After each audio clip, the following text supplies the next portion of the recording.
soy el profesor Jonathan Marón, trabajo en el CECIT número 12 y bueno, de lo que vengo a hablarles es de no cómo salvé al mundo cuando inició esta pandemia al dar mis clases, sino más bien platicarles un poco de cómo cosas tan sencillas contribuyeron a mi labor docente.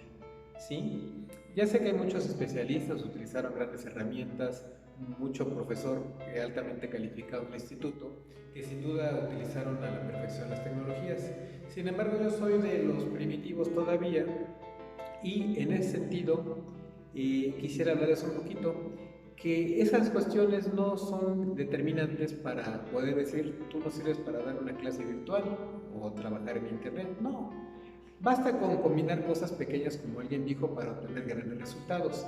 ¿A qué me refiero? Por ejemplo, quiero mostrarles cómo llegué a trabajar.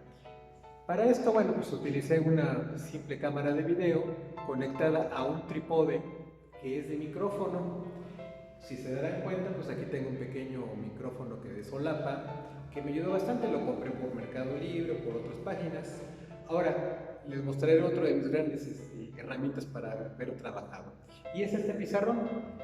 Dirán, bueno, pues ¿y qué tiene de especial? Bueno, pues resulta ser que es un pizarrón convencional, sin embargo, utilicé el trípode de mi cámara, que aquí lo pueden ver, por eso estoy ocupando el otro trípode de un micrófono con la cámara, y lo adapté, como podrán ver, por la parte de atrás, de tal manera que pudiera tener un pizarrón movible, ¿sí? Y esta fue una gran herramienta. Ya sabemos que hay herramientas digitales para simular un pizarrón, pero bueno, si no somos tan, como quien dice, tan duchos en el tema, esta es una simple adaptación que nos puede dar grandes beneficios. Y eso es de lo que toca mi video, ¿sí? Ahora, ¿qué utilicé aparte? Bueno, pues nada fuera de lo convencional. Aquí, como podrán ver, pues mis libros, unas hojas que imprimí, ¿sí? Y algo muy importante, bueno, para poder también hacer este video, que no requiero más gente más que a mí mismo, un bastón de selfie, que es con el que estoy operando mi cámara. Entonces, ¿qué quiero decir con esto? Que no hace falta grandes tecnologías, sino que más que nada, creatividad, ¿sí? Y eso es parte de la innovación, que es algo que se ha estado trabajando en mi escuela y de lo que les voy a hablar un poquito más adelante. Gracias.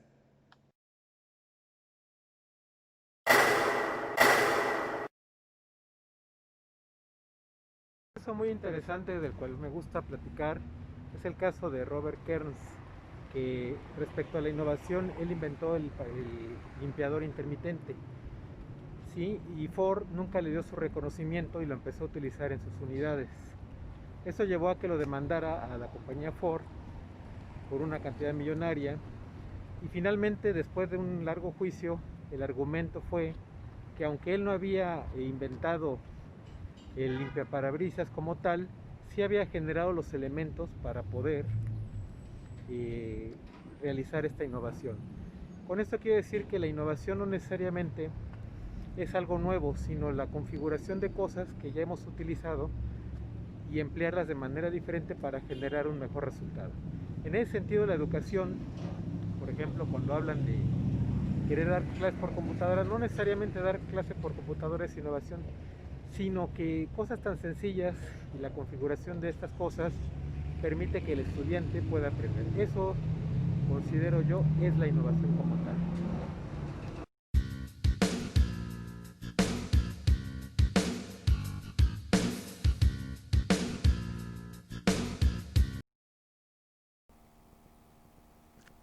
Una gran herramienta que me funcionó bastante, que muchos dirán, bueno, ¿qué tiene de innovador esto? Fue el uso de WhatsApp. Sin embargo, WhatsApp es una aplicación que se puede descargar en teléfonos, incluso en tabletas, y que brinda una comunicación de manera muy eficiente. Esto me sirvió a mí para ponerme en contacto con los jefes de grupo, los cuales a su vez se comunicaron con sus compañeros y de esta manera había un flujo de comunicación como tal.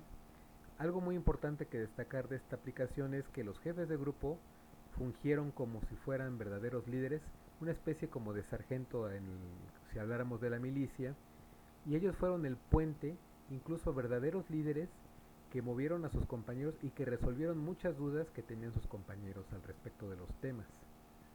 Otra cuestión muy importante que me ayudó fue el correo electrónico, que también dirán, pues, ¿qué tiene de innovador el correo electrónico? Sin embargo, como manejábamos libros de texto y ejercicios, mi dinámica de trabajo fue que escanearan estas páginas de ejercicios y me las enviaran a través de PDF. Esto me ayudó muchísimo, ya que pues, tenía aquí el control de lo que enviaban y lo que no enviaban. Otra manera de complementar mis clases fue mediante videos que estuve haciendo respecto, por ejemplo, al llenado de cheques, letras y pagarés, y estos fueron de gran ayuda porque complementaban mis clases. Finalmente, una cosa que hice que me sirvió bastante fue hacer un listado de todas las calificaciones indicándoles a los estudiantes qué habían entregado, qué no habían entregado, así como los comentarios respecto a sus trabajos, lo cual me permitió de manera muy general indicarles en qué habían fallado. Entonces fue para mí algo bastante bueno esta situación.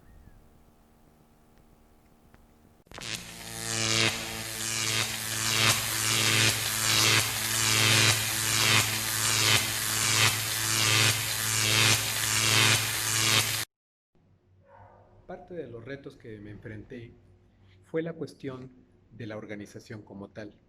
¿A qué me refiero con esto? Bueno, pues tuve el problema de que como soy presidente de academia, tuve la situación donde compañeros desertaron sin aparente justificación y tuve que tomar sus grupos. Por consiguiente, esto generó varios problemas ya que eran grupos abandonados y había que retomarlos. Así es que tuve que trabajar con ellos mediante mapas conceptuales, que es una manera muy práctica para poder saber si el estudiante realmente domina el conocimiento.